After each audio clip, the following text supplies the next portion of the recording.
Okay, so hi everyone. Thank you very much for being with me today. And we're going to talk about that there is one broken API among us. So my name is Nicola Corti. I work as Android infrastructure engineer, but let me give a mandatory slide about myself. So I'm also a Kotlin GDE. I work at Spotify in Stockholm, Sweden, and this thing that I have this infra engineer and not just Android engineer in the title is that because I spend most of my time developing tools, libraries, and SDKs for other engineers. So I don't develop features, but I actually develop libraries and tools for other developers. You can find me online at twitter.com/cortinico or on github.com/cortinico. I do a lot of open source. I'm one of the maintainers for Detect. It's a famous static analyzer, and other libraries like Chucker, AppIntro, and so on. So if you want to collaborate on anything open source, make sure you drop me a message. You can also find my blog on mcorti.com. And final advertisement, I also run a podcast. So if you're into open source, infrastructure, API development, and so on, you should definitely check it out. It's called the Developers Bakery, and you will find it online at thebakery.dev. Or just follow me on Twitter, and I like to tweet about it quite frequently. So that's all for the intro, and let's get started. So who is this talk for? Well, you might think that you are an open source developer, so you write libraries and you write SDKs, so you definitely have like an API to maintain. And you're probably the best person to listen to what I'm about to say. But that's not only that. Like the mobile development nowadays is getting more and more modularized. So our applications are exploding in number of modules. That means that those modules need to interact with each other, and they probably also need to have some sort of clean APIs. So maintaining clean APIs is not just a duty of open source developers, but it's something that will definitely help you structure your code. For example, in the Android world, I definitely saw a lot of projects keeping this direction. Like you have a profile feature module, and inside you have two submodules, one for the API and one for the implementation. So the API is the one that is exposed to all the other features inside your app, and the implementation is internal implementation of that. So that API module needs to interact with other modules. So that also needs to have a sort of a clean API to make sure it interacts with other in a decent way. So there is a lot to talk about APIs. The first thing that I want to mention today is how to become a good API citizen. So there are some techniques or methodologies that you can follow to be a better API citizen, to make sure that your API is easier to evolve and is easier to maintain, both for you as the owner of the code and also for the people that are going to use your library. So the first thing, and this might sound a bit obvious, but is to use deprecation, to have good deprecation cycles. Specifically, if you have a function like replace, Kotlin, and also Java, but Kotlin offers you an annotation called deprecated that you can use to annotate APIs that are going to be deprecated, and also provide a message like, this method is affected by a bug, you're not supposed to use it anymore. Kotlin goes one step further and allows you to specify a replace with to support IDEs and other tools that might read this annotation to know how you could replace this method with another one. And with Kotlin, you can also specify the deprecation level. So if this should be a warning, an error, or you can also support deprecation level.hidden. That means that your API will be completely unusable from the code. So it will not even show up in auto-completion, but it will still keep compatibility on the final artifact. Another technique to use is the opt-in. So that's another annotation. And while the deprecation annotation can be used to slowly fade out an API, the opt-in annotation can be can be used to slowly fade in an API, so to slowly introduce new things. And as we all know, introducing an API in the Android and Java world sort of can put you in a cage if you do a mistake.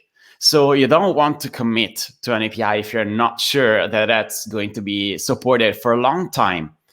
So for example, here I can have my function called getAnswer that returns 42, and I can say that this is part of my experimental API. So this is something that I'm still unsure if I want to expose to all my customer and let them use it.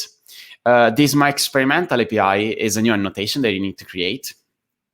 And this annotation itself needs to be annotated with another annotation that is called requires opt-in.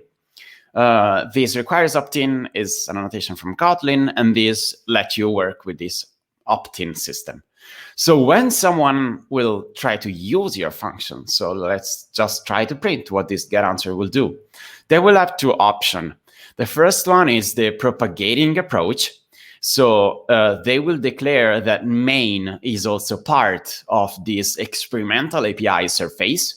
So they will reuse your annotation, and that function will also become part of this experimental API. Or they can instead use the opt-in. So this will mean like they are okay with using this this experimental API, and they don't want to propagate further the experimental API surface. Another technology that I really suggest you to take a look, another feature of the Kotlin compiler is the Explicit Api Mode. So specifically, if you use Gradle, you can enable that using this Explicit API warning or just Explicit API. The warning variant will enable this feature to work in warning mode, so only warnings will be emitted, while if you declare only explicit API, you will actually receive errors. And so what this explicit API is doing, for example, here I have a class called Chugger Interceptor, and I enable explicit API without warning. So the IDE will tell me, hey, visibility must be specified in explicit API mode, because I have a class and I haven't specified if this should be public, internal, private, and so on. But Kotlin by default makes all the class public. So if I'm converting, for example, from Java, where the default visibility is not public, and I convert it to Kotlin, then the visibility will even change. Having explicit API mode forces us to be explicit on what our code should do. And so all the visibility should be expressed. But not only that. For example, here I have this function from before called getAnswer. So the type here is not specified.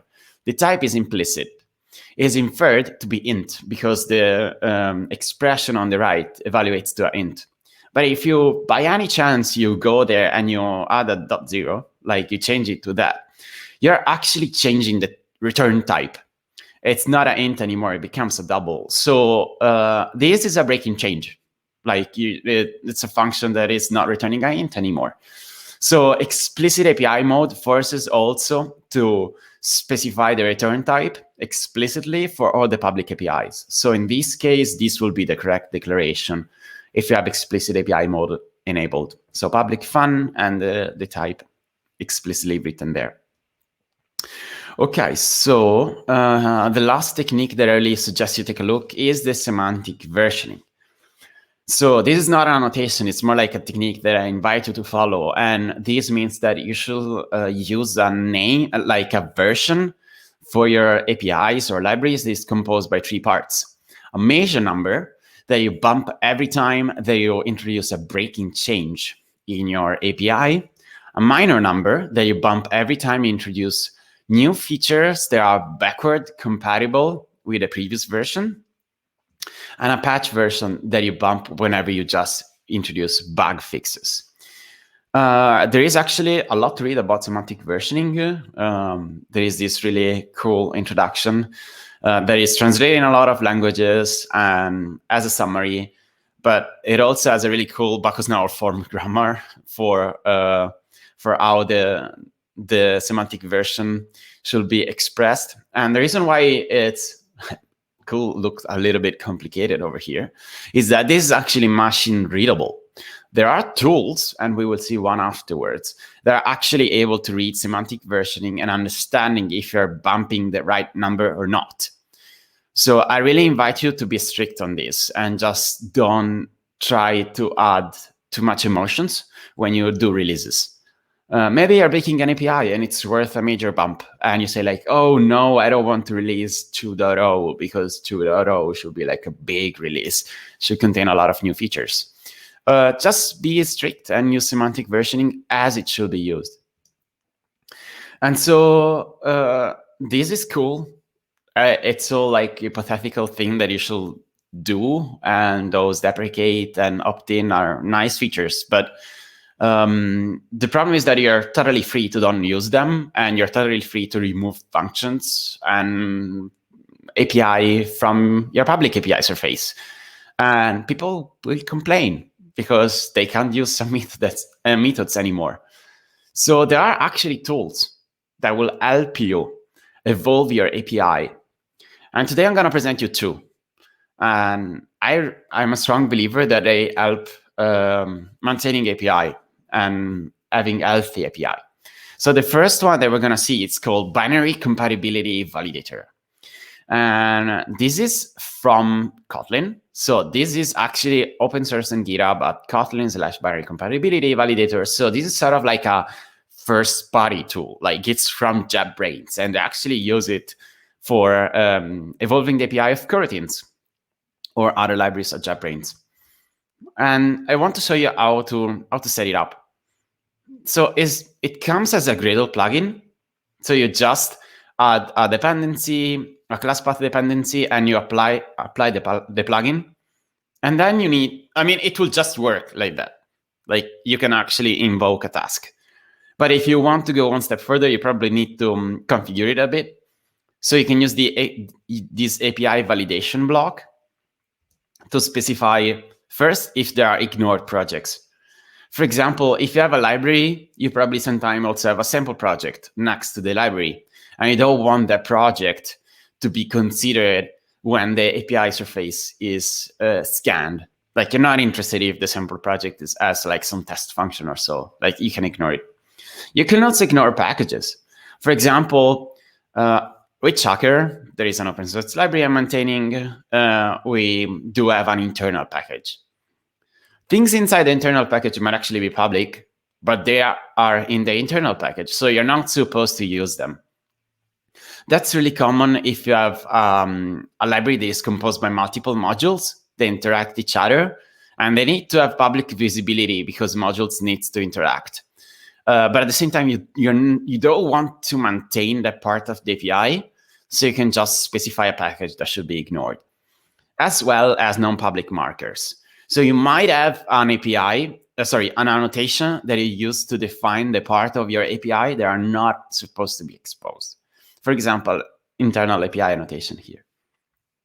So you set up everything, and then what do you do? Well, as I said, there is a Gradle task that you need to run. You will run, the first thing you will have to do is run this task called API dump. So let's see what it does. This API dump will create a .api file. A .api file is basically a representation of your API surface. So it looks more or less like this. This is the .api file of Chucker. It's open source on GitHub if you want to check it out, by the way. So if we take a look at that, that's not really Kotlin code. It's not even Java code, but is sort of like a representation of the signatures and of the exposed API of this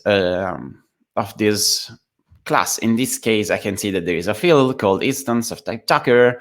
I can see that there is a dismiss notification function that expects an unread context and returns void. So this v over here is void.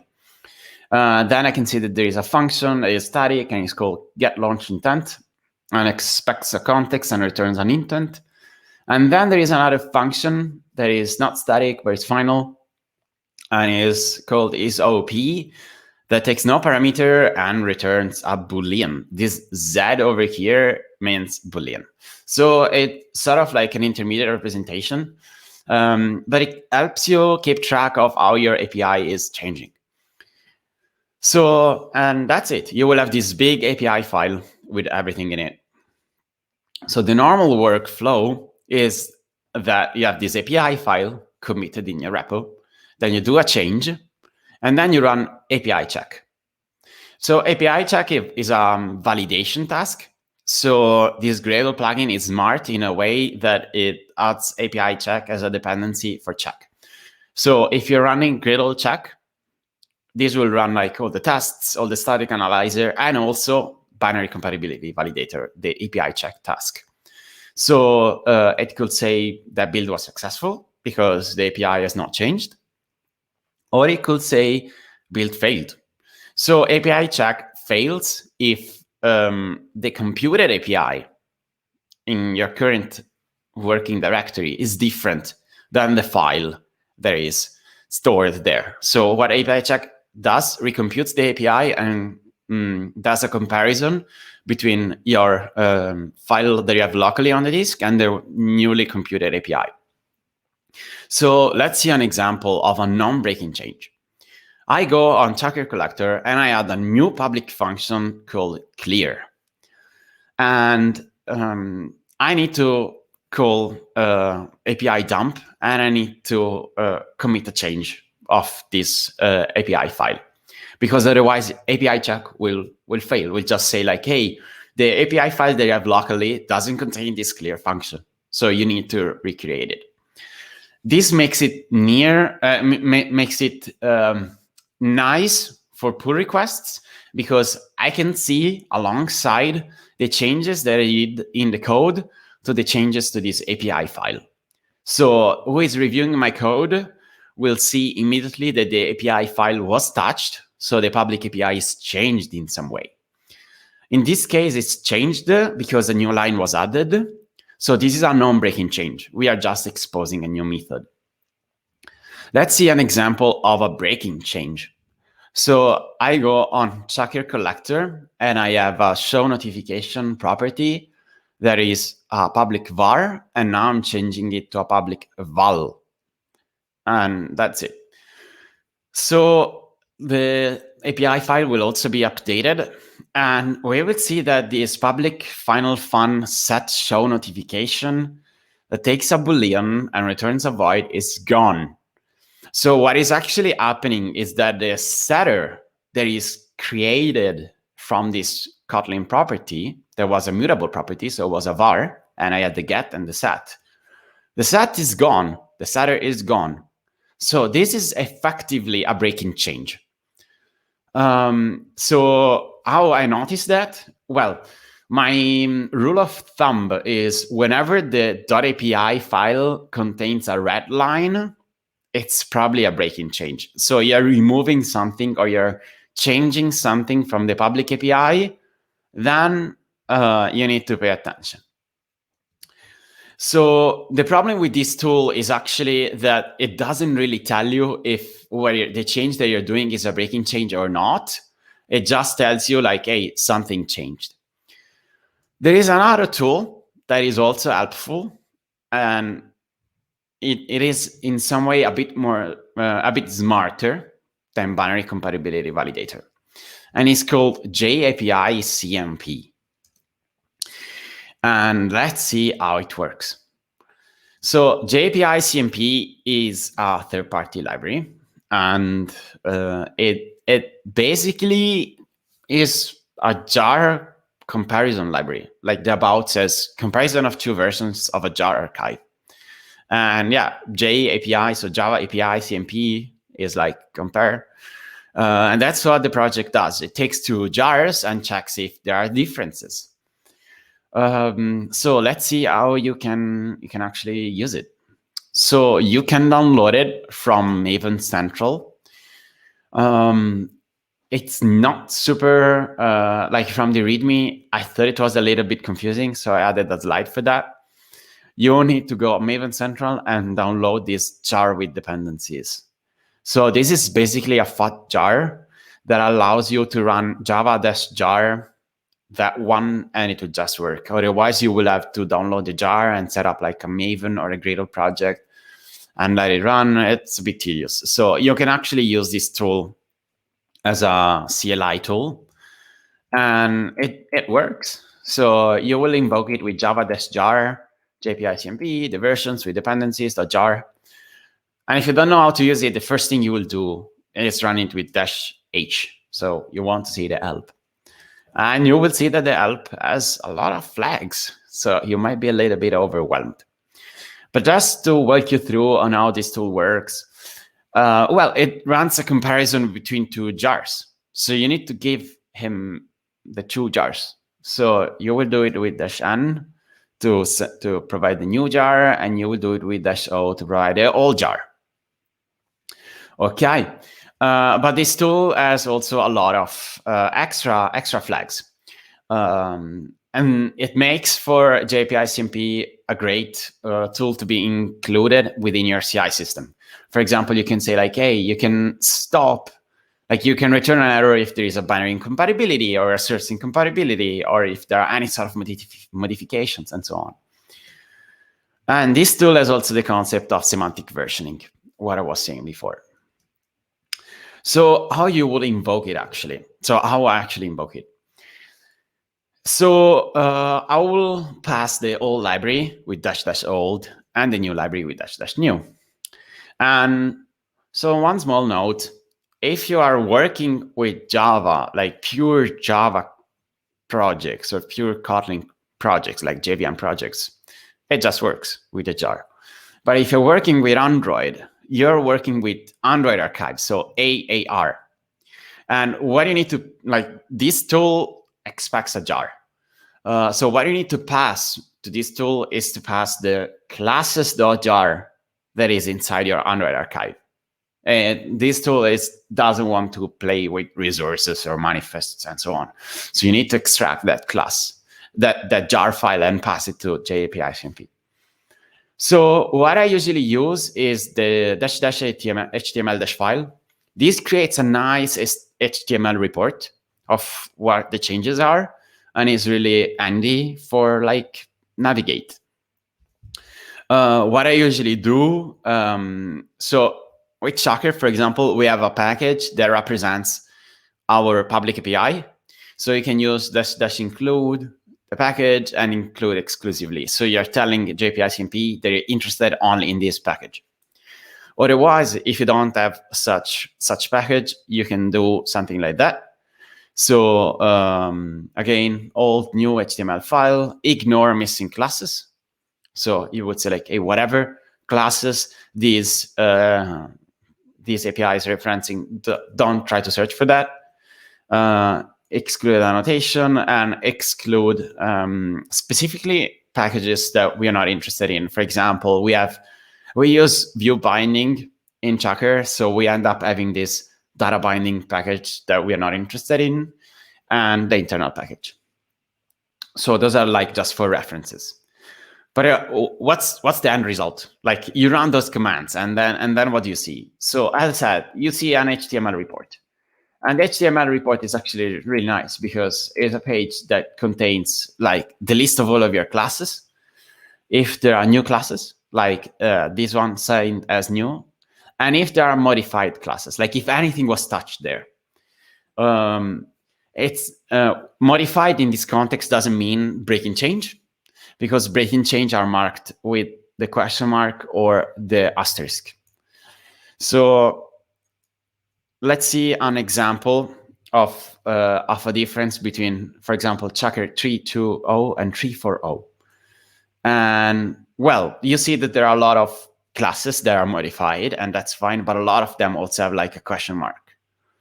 And those are breaking changes. So let's see some of those. For example, we removed one field here.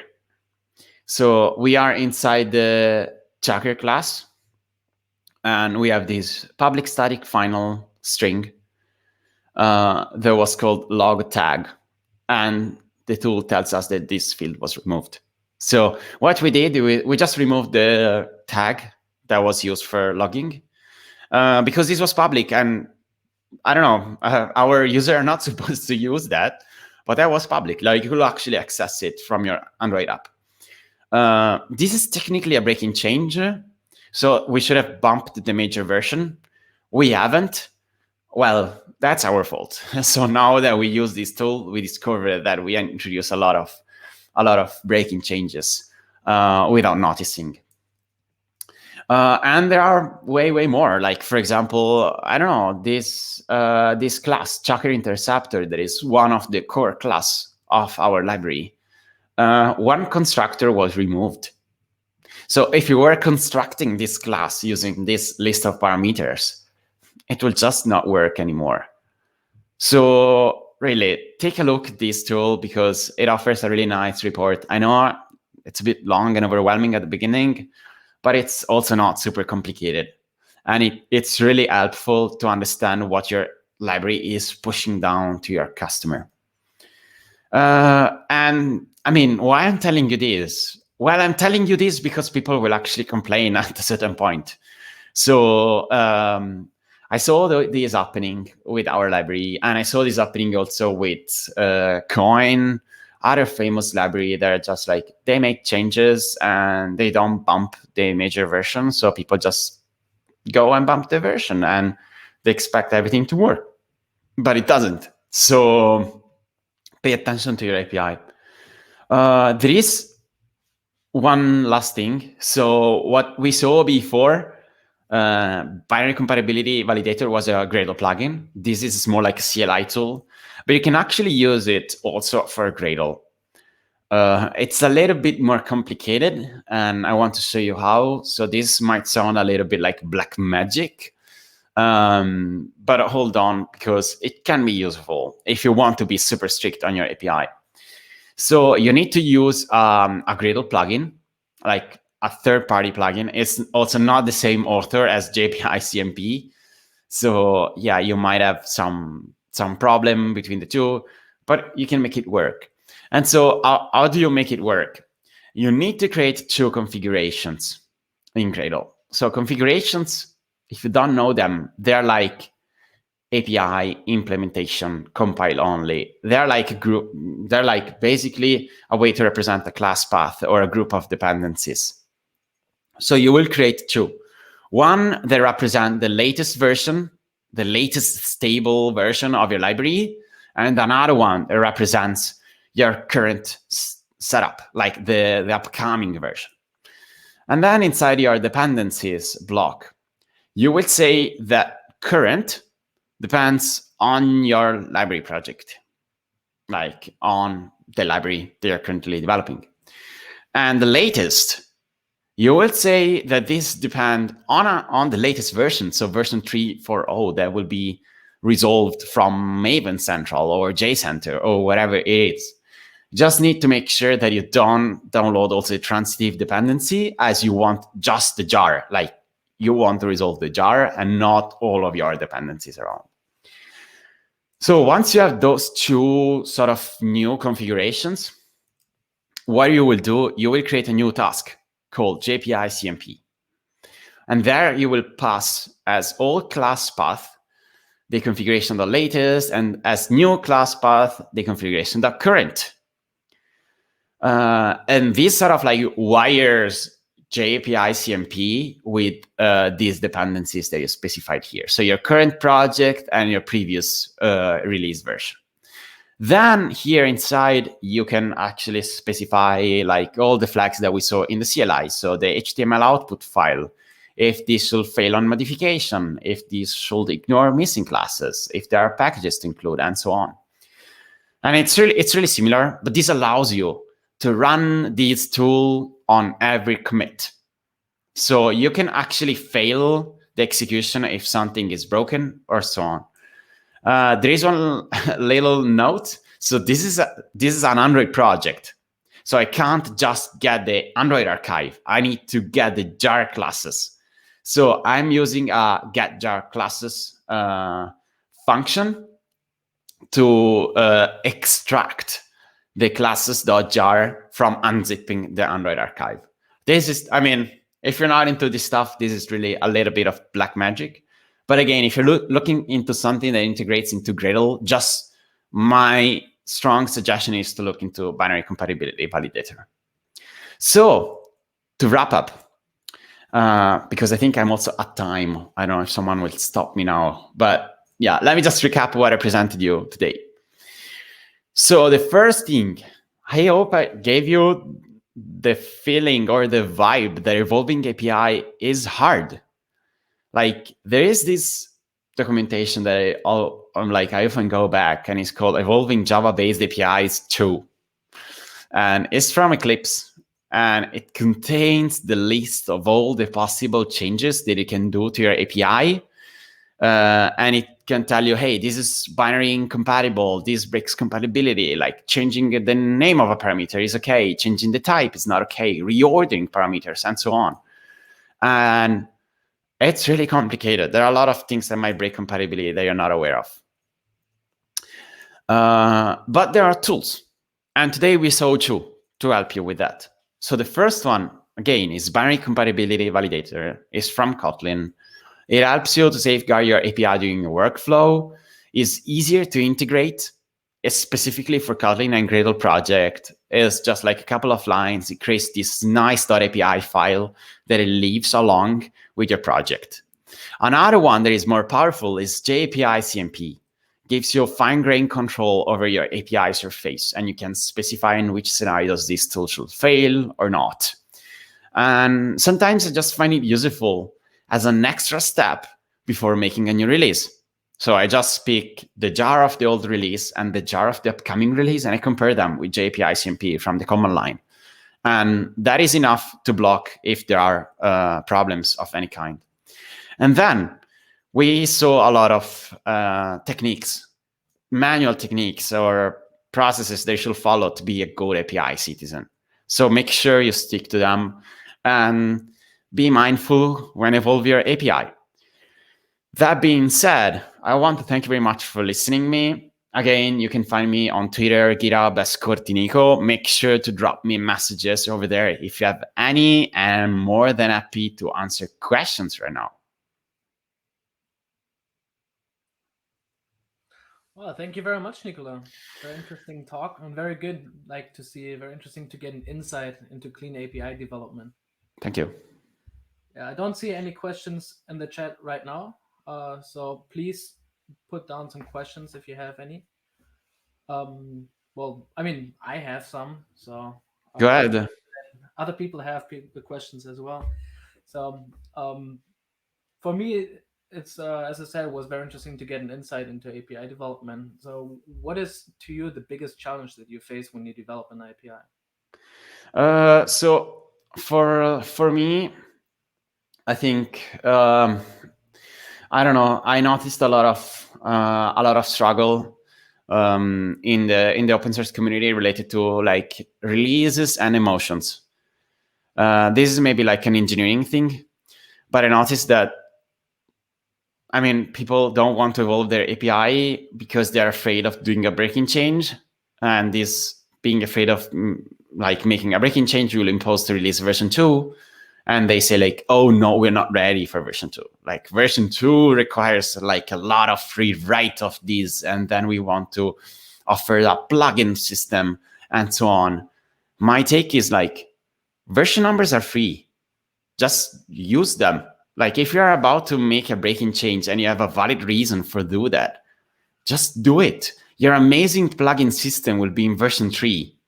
Or you can, I don't know, fork your project, create a brand new version of it if you want to have the right recognition for it. But I feel that sometimes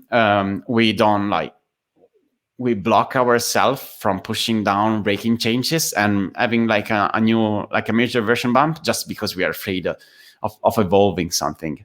So I'm actually also a big fan of conventional commits.